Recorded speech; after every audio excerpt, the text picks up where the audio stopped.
Look, like I said, I'd be amiss if I didn't ask you, because you got a lot of really interesting core IP, and I haven't had anyone here that could just give me even a short synopsis of what people need to think about when it comes to, say, taxation in crypto. You know, it's something that I've never really had anyone talk about, even from a general standpoint.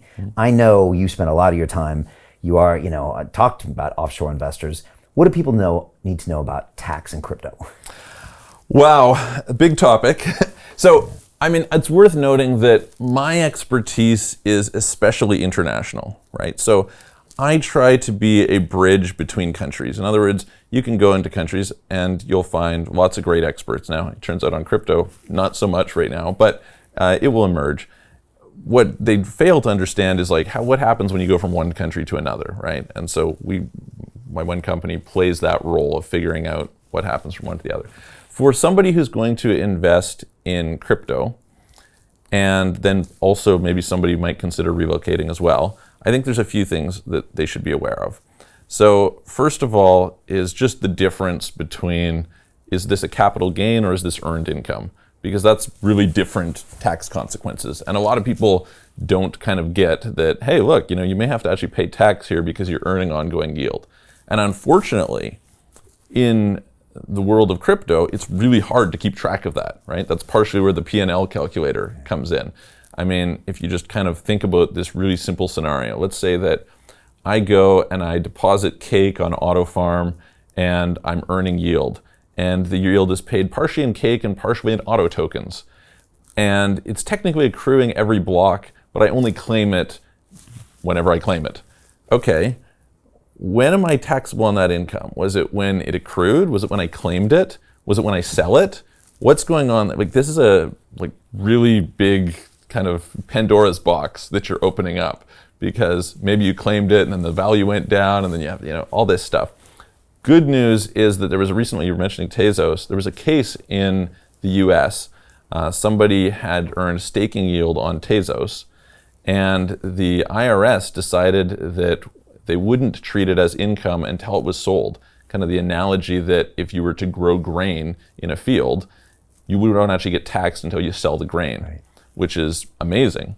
So that could be a really big advantage for people in the staking space. That's a huge opportunity. It's imagine if you had a piece of property and you didn't have to pay tax on the rental yield until you, went and spent it or something, right? That'd be great.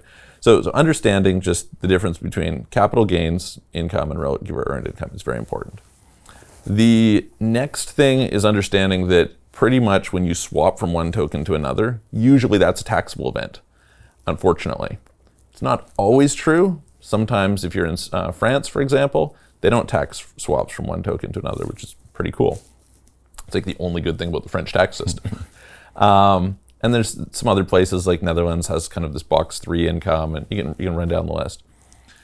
Then to understand that for a lot of people who start getting quite into crypto, it might make sense to have it in a company, because if you have a lot of earned income, you can write things off against it. You get different treatment, right? You can defer. So that's pretty important to understand.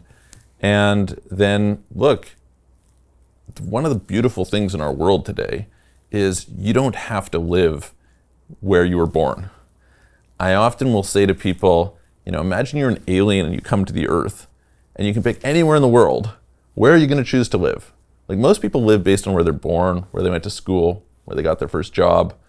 But hopefully you're going to choose the place that you think is amazing.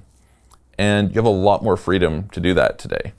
And with something like crypto, earning money in crypto, it makes it easier than ever, because this is totally location independent. And now you can stack on top of that, I live in Dubai. Dubai has zero tax.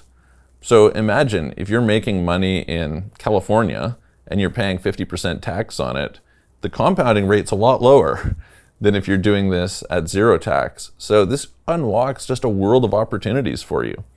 And so I think just without getting into lots of complex details, because it's a big topic and it's very specific to where you are, there's different rules around the world. That would be kind of the high level starting point that I would want to understand.